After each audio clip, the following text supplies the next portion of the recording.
Here's a strange fact to sit with for a second. The rifle that became the favorite weapon of guerrillas, rebels, and anti-government insurgents everywhere was designed, from day one, to serve one of the most tightly controlled, centralized states the modern world has ever seen. The Soviet Union built the AK-47 to arm conscripts under strict Communist Party discipline, manufactured in state-run factories, issued through a rigid chain of command, tracked, at least in theory, by an enormous state bureaucracy that documented practically everything. And yet, within a few decades, that same design ended up in the hands of the very kind of people the Soviet state feared most: irregulars, partisans, and armed movements operating completely outside any chain of command, often fighting against Soviet-aligned governments using rifles that could be traced, however indirectly, back to Soviet factories. So the first question worth asking isn't who invented this gun, it's how did a weapon built for obedience become the ultimate symbol of defiance? How does an object engineered inside one of the most controlling bureaucracies in modern history end up as the go-to tool for people trying to overthrow bureaucracies just like it? To answer that, we have to go back to a battlefield lesson that most of the world's armies learned the hard way, and to a young Soviet tank mechanic who almost didn't survive the war that taught it to him. For most of the early 20th century, infantry rifles were built around a single assumption: that soldiers needed to hit targets hundreds of meters away, sometimes out past a kilometer, with a full-power cartridge that kicked hard and demanded real skill to control. This assumption wasn't irrational. It came directly out of the experience of the First World War, where long, static front lines and open killing fields sometimes did reward exactly that kind of long-range marksmanship. Militaries are notoriously good at preparing to refight the last war, and the interwar years cemented that thinking into doctrine, into training manuals, into the entire philosophy of how a rifle should be built. Bolt-action rifles like the Mosin Nagant or the Mauser were essentially refined versions of 19th century thinking, accurate, powerful, and built for a style of warfare that increasingly didn't match reality. Because when actual combat happened, especially the close, chaotic infantry fighting of the Eastern Front, most engagements weren't happening at long range at all. They were happening at 200 meters, 100 meters, sometimes less, in forests, in rubble, in trenches, in the 5 seconds it took for someone to pop up from cover. A rifle designed to kill a man half a mile away was in these moments overkill in the wrong direction. It was harder to control on automatic fire, harder to carry in bulk, harder to reload quickly, and honestly not particularly better at the job soldiers actually needed to do. Think about it this way. It's a bit like designing a car exclusively for cruising at top speed on an open highway, and then discovering that almost all of your actual driving happens in stop-and-go city traffic, weaving between obstacles, braking and accelerating constantly, rarely, if ever, reaching the conditions the vehicle was actually optimized for. The top-speed car isn't useless in the city. It can still get you there, but it's the wrong tool, over-engineered for a scenario that rarely happens and poorly suited to the one that happens constantly. Military planners on both sides of the Second World War slowly started noticing the same mismatch with their rifles, and a few of them started asking an uncomfortable question. What if we built something specifically for the fight soldiers were actually in, instead of the fight the manuals assumed they'd be in? Germany figured this out first, or at least acted on it first. Engineers there developed a new category of weapon, an assault rifle chambered for a cartridge that split the difference between a pistol round and a full battle rifle round, powerful enough to be lethal at realistic combat ranges, but light enough that a soldier could carry hundreds of rounds and control the weapon on automatic fire. The result was the Sturmgewehr 44, one of the first true assault rifles in the modern sense, and it appeared on the battlefield in the final years of the war. Hitler himself was reportedly lukewarm on the whole idea at first. It broke with established thinking about what a rifleman's weapon should look like, and bureaucratic infighting over the project delayed it for years, even after prototypes had proven themselves. It didn't save Germany from defeat. Nothing was going to do that by 1944. But it planted an idea in the minds of everyone who saw it in action, including the Soviets, who captured examples and studied them closely on the Eastern Front, sometimes turning captured rifles directly against the army that had made them. The Red Army had already been thinking along similar lines, and this is a detail that often gets flattened out of the popular story. The Soviets weren't simply copying the Germans. Even before encountering the German weapon in large numbers, Soviet ordnance designers had settled on their own intermediate cartridge, a 7.62 by 39mm round officially adopted in 1943 and known ever since simply as the M43. It was the Soviet answer to the same battlefield math the Germans had worked out independently. Less powder, less recoil, more rounds per soldier, more controllable automatic fire.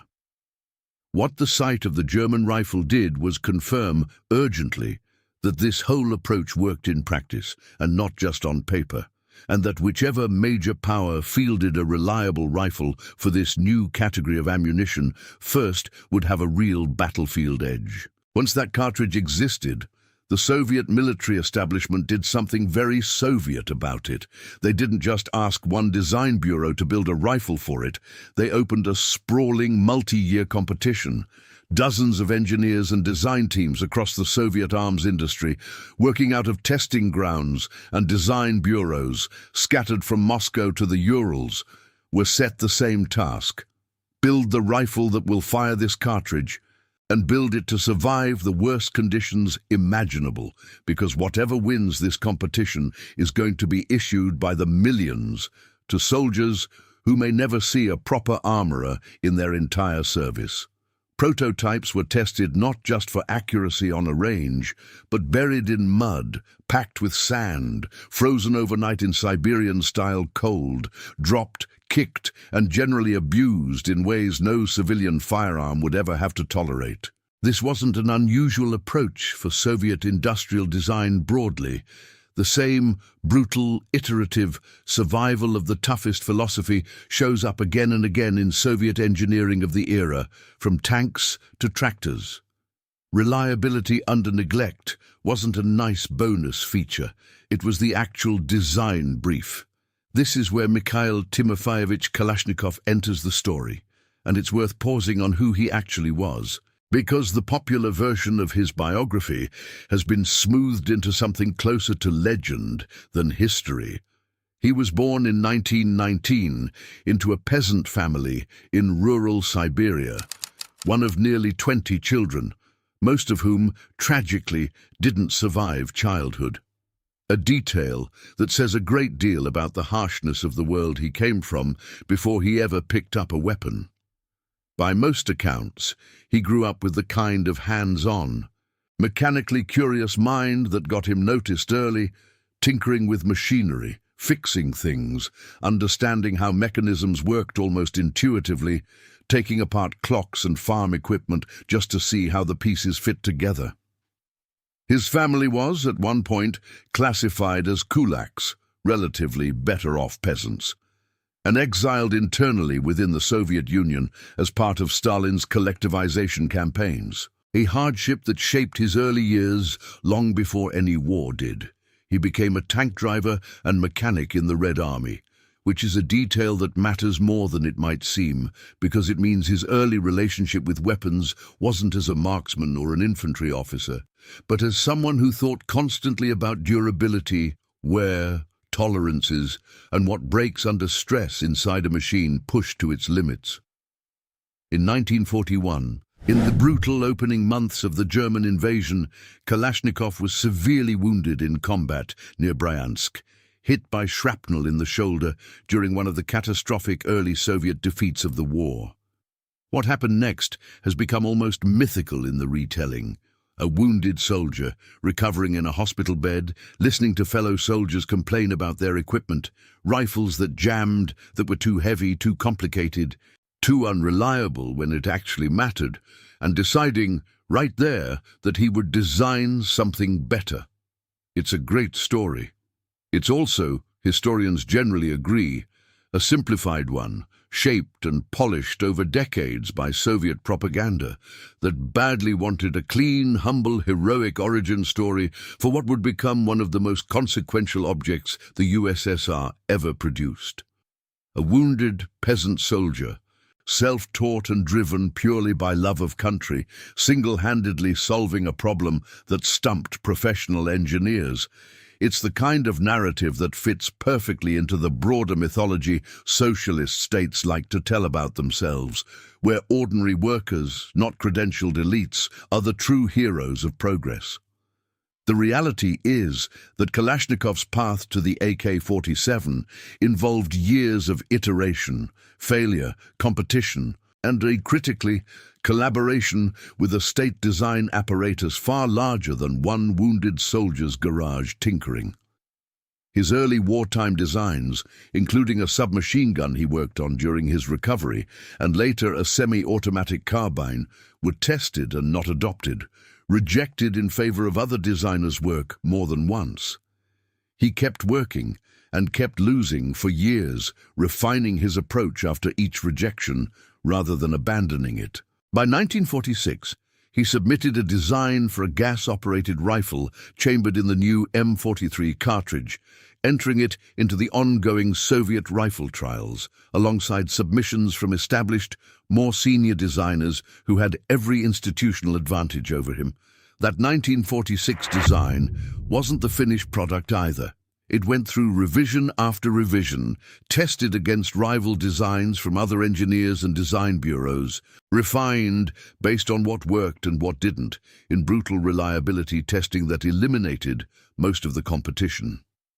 The improved 1947 version is the one that won. It was formally adopted by the Soviet Army in 1949, and it took its name from exactly what it was, Avtomat Kalashnikova, model of 1947, the AK-47. Now, here's the part of the story that Soviet propaganda really leaned into, and that's worth examining honestly, because it tells you something about how nations build mythology around their technology.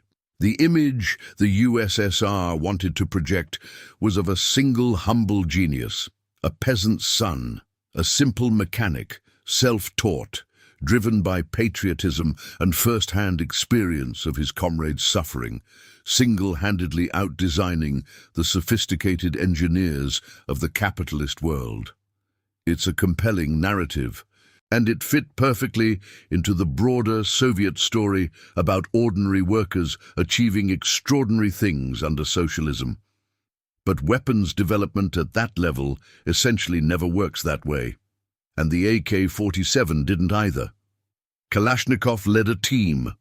He worked within an enormous state-run system of arms design bureaus, testing ranges, manufacturing engineers, and rival design teams, all pulling from a shared pool of existing mechanical ideas. Some of them borrowed or adapted from earlier Soviet designs, some influenced by what had been learned from captured German weapons, some drawn from firearms designs going back decades. The genius of the AK-47, if we're being precise about it, wasn't the invention of some singular revolutionary mechanism. It was the successful combination and refinement of known ideas into a package that was simple to manufacture, simple to operate, and, above everything else, extremely hard to break. So, let's actually talk about how it works, because the mechanism itself explains almost everything about why this weapon succeeded where more sophisticated designs failed. The AK-47 is a gas-operated firearm, which means that when a round fires, a portion of the expanding gas produced by the explosion is diverted through a small port in the barrel and used to push a piston connected to the bolt carrier. That piston movement does the heavy lifting. It cycles the action, ejects the spent cartridge case, and strips a fresh round from the magazine to chamber it for the next shot. This is not a novel concept. Gas operation existed in various forms before Kalashnikov, and plenty of other designers around the world were experimenting with similar systems around the same time. What made the AK's implementation distinctive wasn't the basic principle, it was the philosophy behind its engineering tolerances.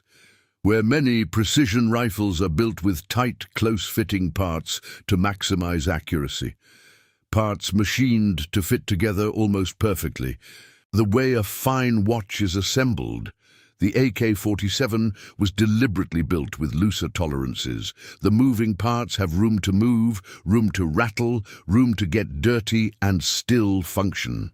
That looseness is, in a very real sense, the entire secret of the weapon's legendary reliability, and it's worth explaining why with a simple mental image. Picture two drawers on two different cabinets. One drawer is built with tight, exact joinery. It glides beautifully when it's clean, but drop a few grains of sand into the track and it jams solid. The other drawer is built a little sloppier, a little looser. It rattles a bit. It's never going to glide as smoothly, but you can pour a handful of sand into it and it will still slide open. The AK-47 is that second drawer, built on purpose. Sand, mud, dust, rust, water, extreme cold, extreme heat, years of neglect, lack of cleaning, lack of proper lubrication.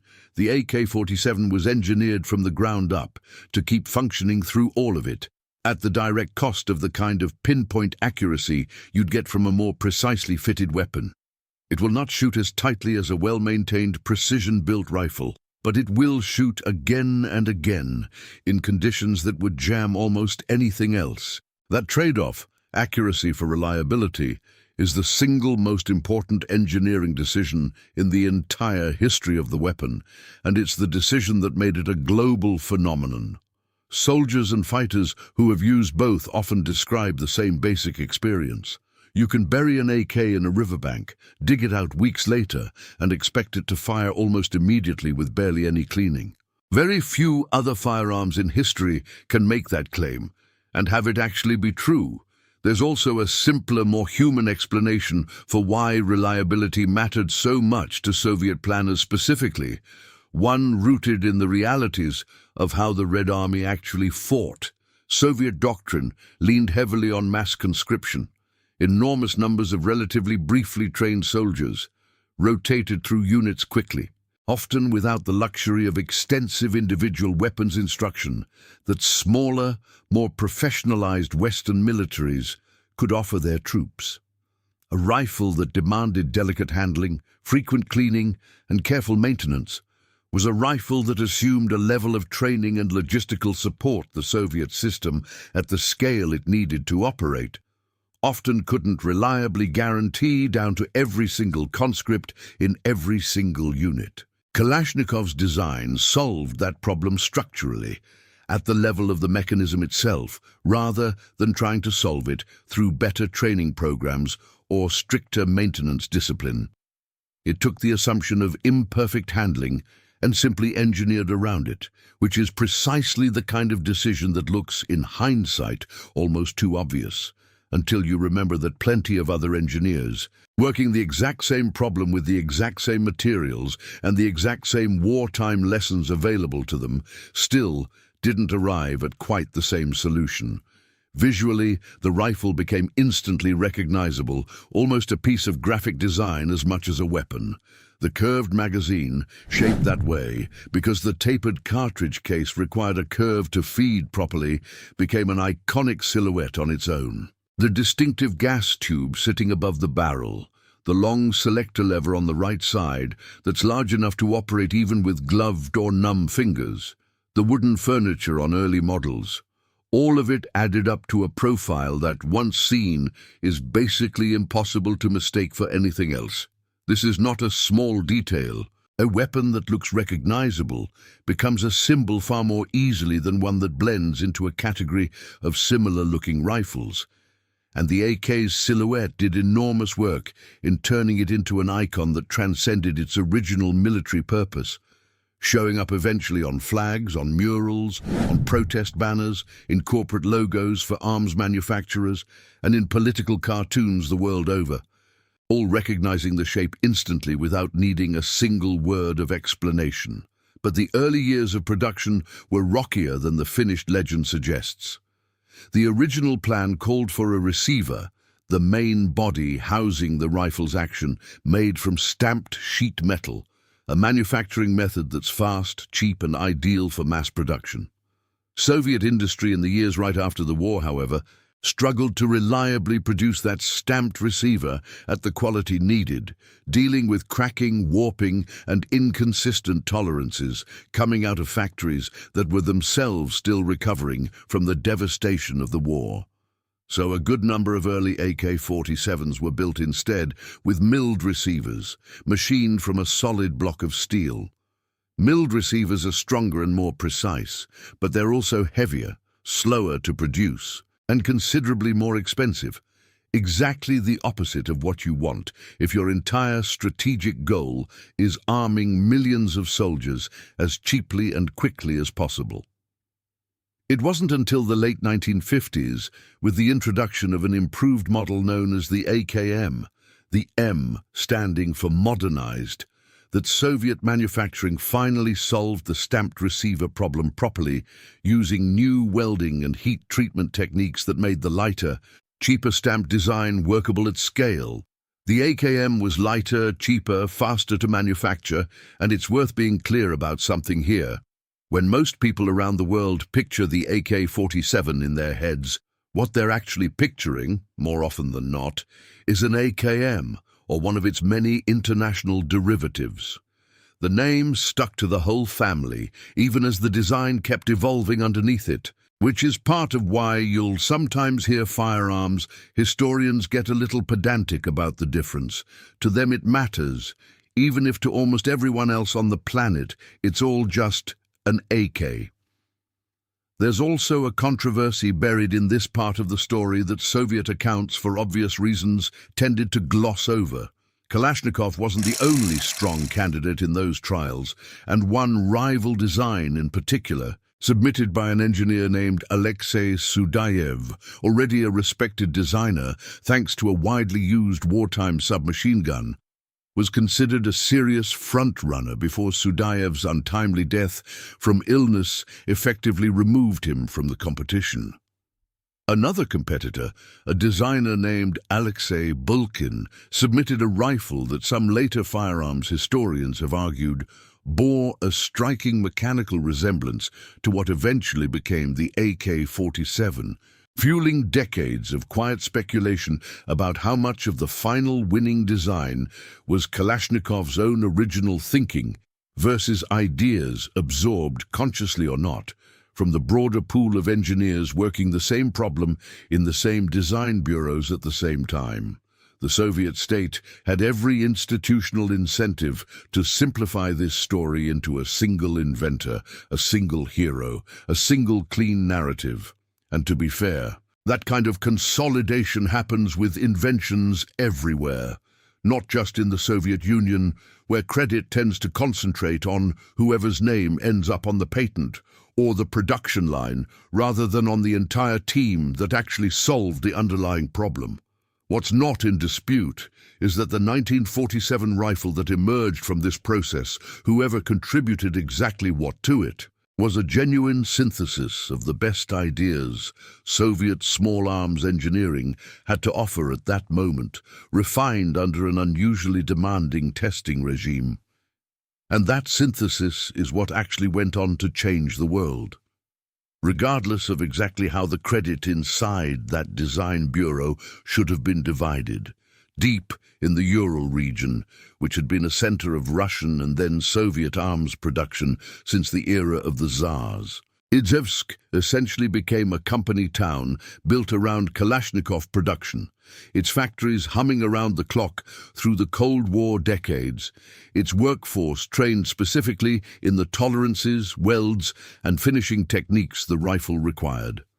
Kalashnikov himself lived there for most of his adult life, eventually becoming something close to a local patron saint, with a museum, a statue, and later, an entire modern firearms company, Kalashnikov Concern, built directly around his name and legacy, still manufacturing rifles descended from his original design today. The city's fortunes and the rifle's fortunes were, for the better part of a century, essentially the same story told from two different angles. It's worth putting the AK-47 side by side with its great Cold War rival, the American M16, because the contrast tells you almost everything about two very different philosophies of what a rifle should prioritize. The M16 and its later variants were built around tighter tolerances, lighter aluminum and composite construction, and a different gas system, all in pursuit of superior accuracy, lighter overall weight, and more manageable recoil. Genuine advantages, especially in the hands of a well-trained, well-supplied, professional soldier operating within a military that could guarantee regular cleaning kits, spare parts, and technical maintenance. The AK-47 made almost the opposite bet at every turn.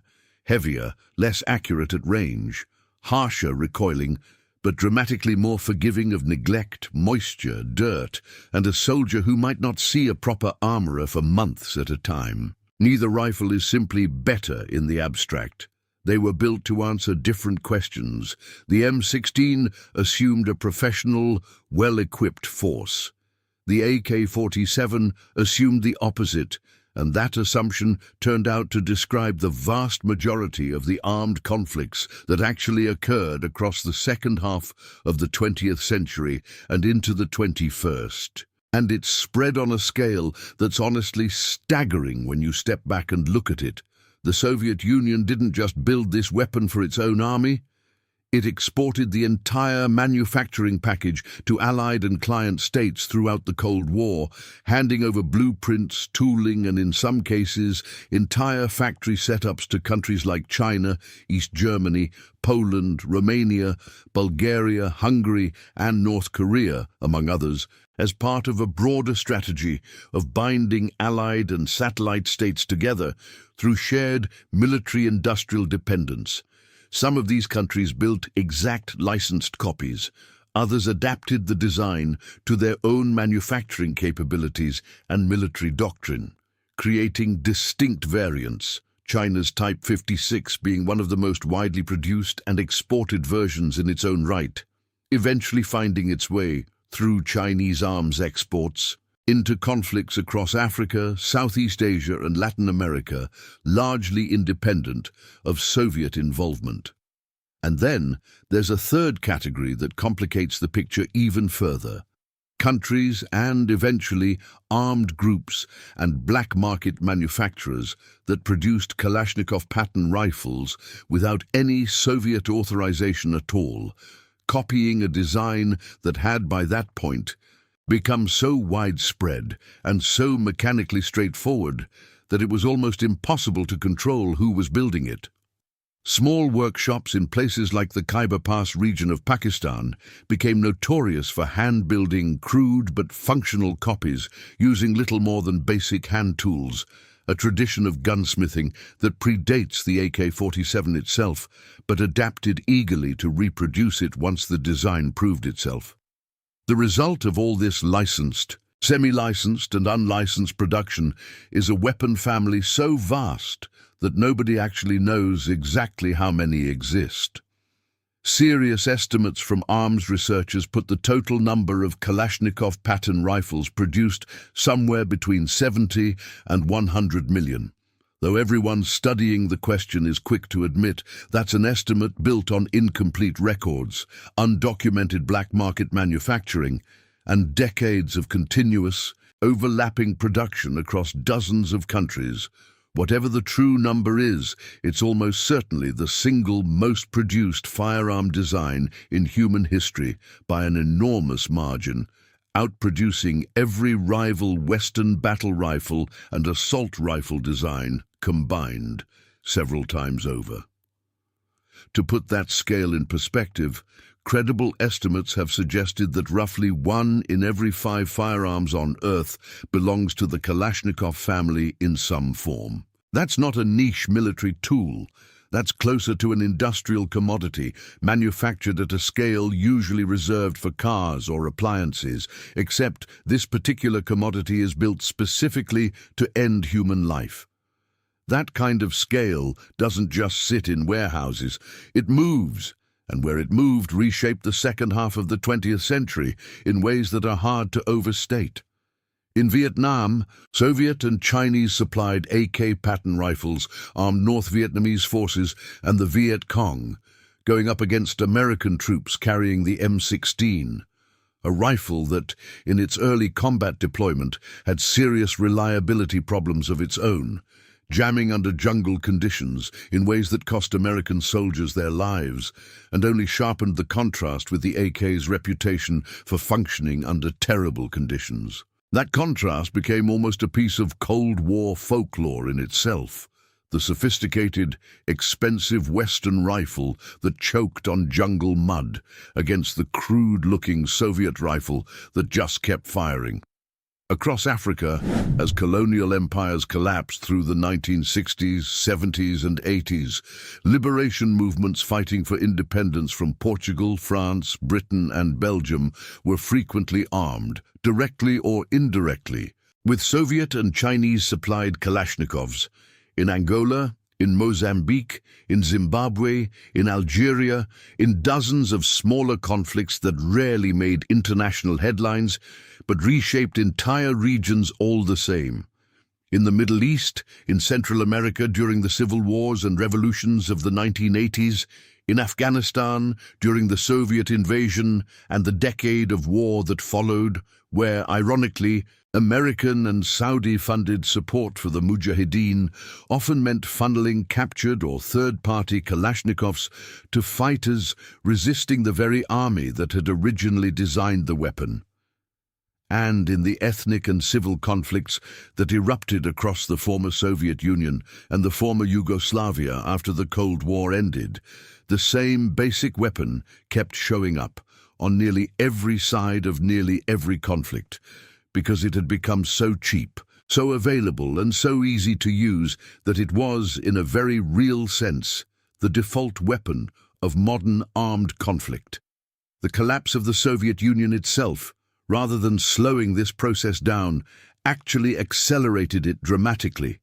Suddenly, enormous stockpiles built up across decades by a superpower that no longer existed in the same form were sitting in poorly guarded warehouses across a dozen newly independent states, with cash-strapped militaries and corrupt officials often willing to sell surplus rifles for a fraction of what they were worth just to keep the lights on. One of the starkest examples came in 1997 when a collapsing pyramid scheme economy in Albania triggered a total breakdown of public order and mobs broke into government armories, walking away with hundreds of thousands of military rifles, the overwhelming majority of them Kalashnikov pattern weapons, many of which were never recovered and simply dissolved into the wider European and Mediterranean black market for firearms over the years that followed. Similar, smaller-scale leakages happened again and again throughout the 1990s and 2000s across Eastern Europe, the Caucasus and Central Asia, each one adding another layer of untraceable rifles into a global supply that was already, for all practical purposes, uncountable. What made it spread this fast wasn't just Cold War politics, though that was a huge part of it. It was the weapon's fundamental design philosophy meeting the reality of asymmetric warfare. An expensive, precision-built rifle requires trained armorers, spare parts logistics, and disciplined maintenance routines that many irregular forces simply didn't have access to. The AK-47 and its descendants needed almost none of that. A fighter with minimal training could learn to operate, field strip, and keep one running with basic tools and whatever was available, often learning entirely informally, passed down from more experienced fighters in the field rather than through any formal military schooling. That simplicity meant that groups without state-level logistics, guerrilla movements, militias, insurgencies, criminal organizations, could field a weapon nearly as effective in close-range combat as anything a well-funded national army was carrying. It democratized firepower in a way no weapon before it really had, collapsing a gap that had, for most of military history, separated professional standing armies from everyone else. That democratization cut in every possible direction. It armed people fighting for their independence, and it armed people terrorizing civilians. It armed liberation fronts, and it armed the death squads that came after them. It armed peacekeepers, and it armed the warlords those peacekeepers were sent to contain. The rifle itself has no politics. It simply works for whoever is holding it, which is precisely what makes it such an uncomfortable object to think about honestly. Its value as a tool of liberation and its value as a tool of atrocity come from exactly the same set of engineering decisions. That contradiction is written directly into the symbolism the weapon accumulated. Look at the national flag of Mozambique, and you'll see an AK-47 depicted right there alongside a hoe and an open book, a deliberate national symbol commemorating the armed struggle that won the country its independence from Portugal in 1975, making Mozambique, as far as anyone can tell, the only country on earth to feature a modern firearm on its national flag. For Mozambique, and for a number of other post-colonial states, the rifle represents liberation, self-determination, the literal tool of throwing off empire, and it's displayed with the same pride a war memorial might carry elsewhere. But international organizations that track small arms and their consequences tell a very different and much darker second half of this story. Groups like the Small Arms Survey have documented extensively how the sheer availability of durable, functional light weapons like the AK-47 has helped prolong civil wars, fuel cycles of violence that outlast the political conflicts that started them, and in some of the worst cases enabled the mass recruitment of child soldiers in conflicts across West and Central Africa. Because a weapon this light, this simple, and with recoil this manageable, can be operated by a child in a way that heavier, more complex weapons simply couldn't be. That single mechanical fact, that almost anyone, of almost any age or size, can be taught to fire one competently within a single afternoon, has had consequences that ripple through entire generations of some of the world's poorest and most fragile societies. Researchers studying post-conflict societies have repeatedly found that even after a war formally ends, the flood of surplus small arms left behind, AK pattern rifles chief among them, feeds directly into criminal violence, banditry, and renewed instability for years or decades afterward, because a rifle doesn't get decommissioned just because a peace treaty gets signed. Weapons don't expire. A well-made AK-47 from the 1960s, stored reasonably, can still fire perfectly today, more than half a century after it left the factory. That durability, the exact quality that made it a battlefield legend, is also the reason its violence has such a long half-life. Quietly circulating through informal markets and conflict zones, long after the war that first put it into someone's hands has faded from the news. All of that scale and durability created something else too, an entire informal economy built around the rifle itself. In parts of the world touched by prolonged conflict, the AK-47 has functioned less like a piece of military hardware and more like a form of currency, a durable, universally recognized, endlessly tradable store of value. Journalists and researchers working across Africa, the Middle East and Central Asia have documented markets where a functioning Kalashnikov could be exchanged directly for livestock, for vehicles, for other goods entirely, its price fluctuating with local supply the same way a commodities would, rising in the build-up to conflict and crashing whenever a war ended and surplus rifles flooded back into circulation. Researchers have even used the going black market price of an AK-47 in a given region as a rough, informal indicator of local instability. When the price drops sharply, it often means weapons are flooding a market faster than demand can absorb them. Usually a sign that violence is either escalating or that a conflict has just ended and fighters are cashing out. That a single rifle design became stable and recognizable enough to function as an informal unit of exchange across dozens of countries and languages says something remarkable and more than a little unsettling about just how deeply it embedded itself into the economic fabric of conflict itself. Kalashnikov himself lived long enough to grapple publicly with this legacy, and it's genuinely one of the more human threads running through this whole story. He always maintained that he designed the rifle to defend his homeland against a real existential threat, and not to arm terrorists, not to fuel civil wars in countries he'd probably never even visit, not to become the default sidearm of organized crime and child soldiers across half the planet. He often pointed out, not unreasonably, that he was an engineer working under wartime pressure to solve a specific, urgent military problem, not a policymaker deciding who around the world would eventually be handed the finished product. In interviews late in his life, he expressed a kind of weary, complicated regret, sometimes framing responsibility as lying with the politicians and criminals who misused his invention rather than with the invention itself, and at other times seeming genuinely troubled by what his design had been turned into, far beyond anything he could have controlled or even imagined back in that Soviet testing range in 1947.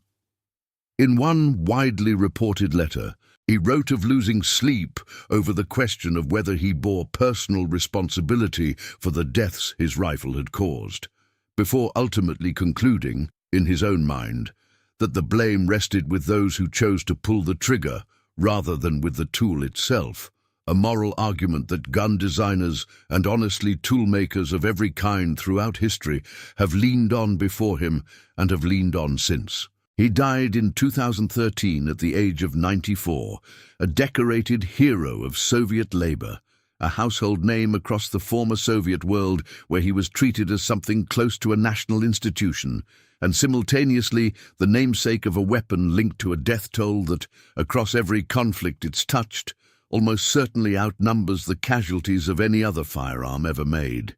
The scale of that problem eventually pushed the international community to respond, however imperfectly.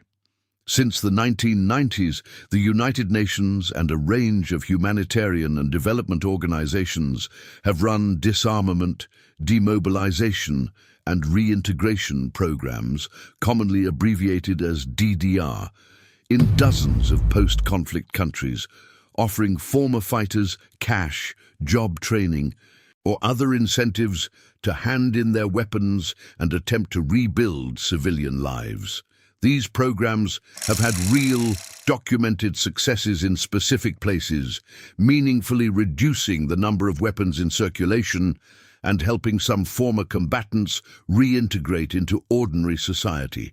But researchers and aid workers involved in this work have also been candid about its limits. A rifle that costs almost nothing to maintain and can be hidden, buried, or resold at a moment's notice is extraordinarily hard to fully remove from a society once it's already there, and buyback programs sometimes end up mostly collecting the oldest, most worn-out weapons while the best-maintained rifles stay hidden, kept as insurance against the next outbreak of instability rather than the last one. Diplomatic efforts have also tried to address the supply side directly. The 2013 UN Arms Trade Treaty represented the first serious global attempt to regulate the international transfer of conventional weapons, small arms included, though its practical impact has been limited by the fact that several major arms exporting and arms importing states either haven't ratified it or don't fully enforce its provisions domestically. None of which changes the basic arithmetic at the center of this story. It is far, far easier to manufacture and distribute tens of millions of extremely durable rifles than it will ever be to collect them back up again. And the story doesn't end with Kalashnikov's death, or even with the fall of the Soviet Union that birthed the rifle. The design kept evolving inside Russia itself. The AK-47, adopted in the mid-1970s, switched to a smaller, higher-velocity cartridge more in line with what NATO and other militaries had already moved toward, trading a bit more of that legendary durability for improved accuracy and reduced recoil, while keeping the same basic gas-operated mechanism and manufacturing philosophy that made the original such a success.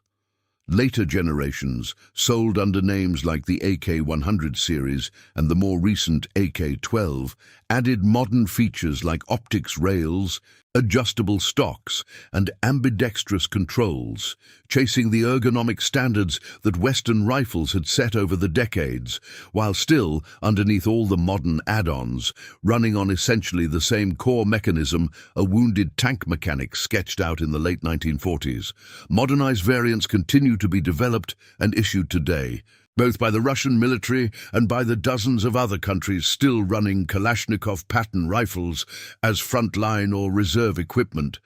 And the design has shown up again prominently in the war in Ukraine that began in 2022, on both sides of that conflict, in yet another reminder of just how long a functioning rifle can keep circulating through history.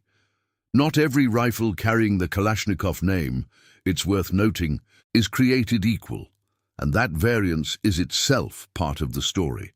A genuine Russian-made rifle from an established production run built to original specifications with proper heat-treated steel behaves very differently from a hastily assembled black market copy welded together in an unregulated workshop from whatever scrap metal was available that week. Firearms researchers and arms control investigators who examine weapons recovered from conflict zones routinely find enormous quality variance across the global Kalashnikov family. Some rifles decades old and still functioning exactly as designed, others barely holding together, prone to malfunction or even catastrophic failure because they were never built to the tolerances the original Soviet design called for in the first place. That unevenness complicates any simple story about the AK-47 as a single object.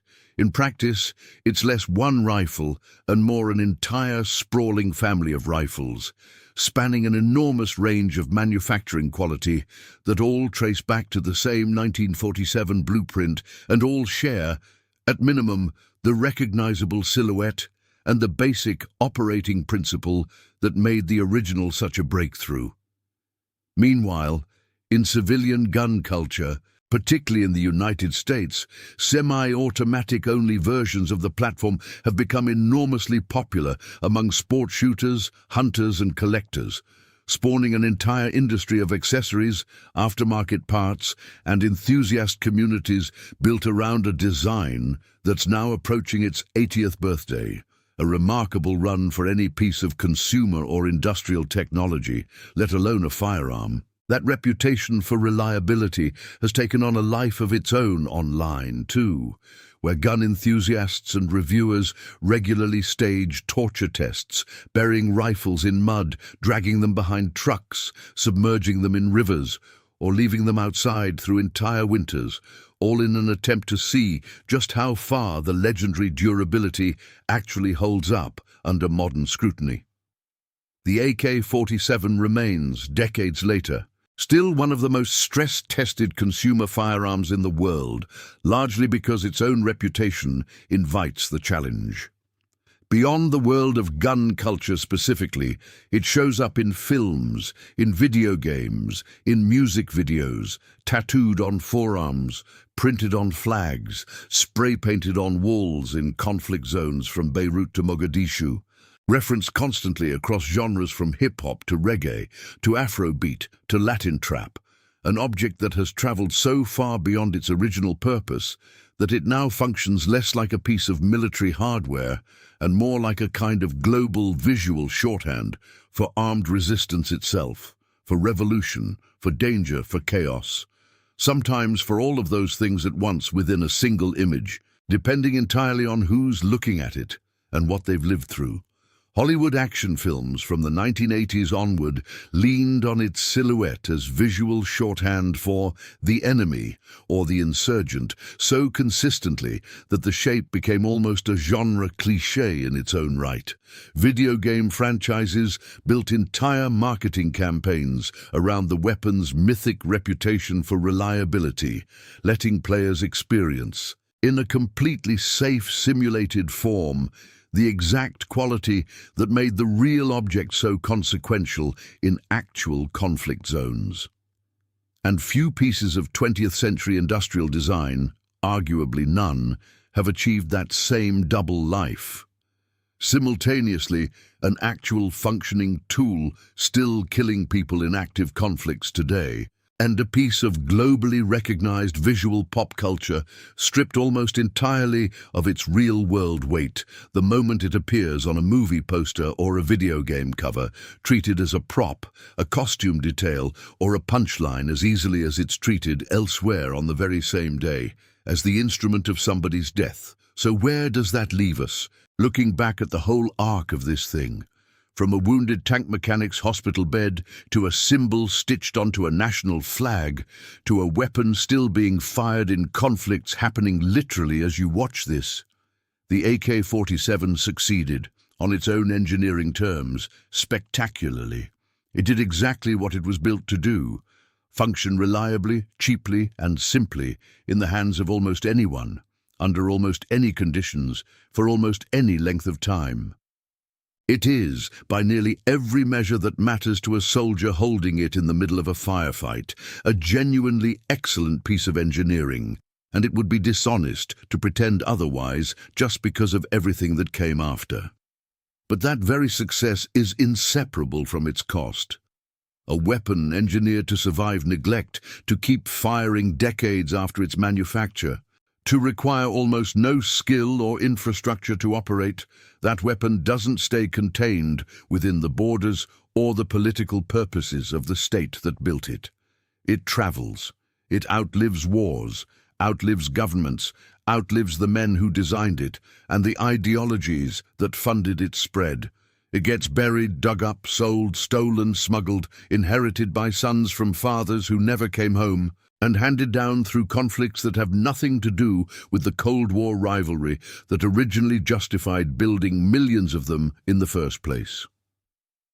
Mikhail Kalashnikov set out to build something that would keep a soldier alive on a battlefield, defending a country he loved against an invasion that had already cost his generation almost unimaginable suffering. He built, instead, something closer to a permanent fixture of human conflict itself, durable enough, in the end, to outlast almost everything else about the century that created it, including the country that commissioned it, the ideology that funded it, and the man who designed it. Every time a new conflict breaks out somewhere in the world today, there's a reasonably good chance that somewhere in the footage, in the photographs, in the hands of someone on one side, or possibly both, you'll spot that same unmistakable silhouette.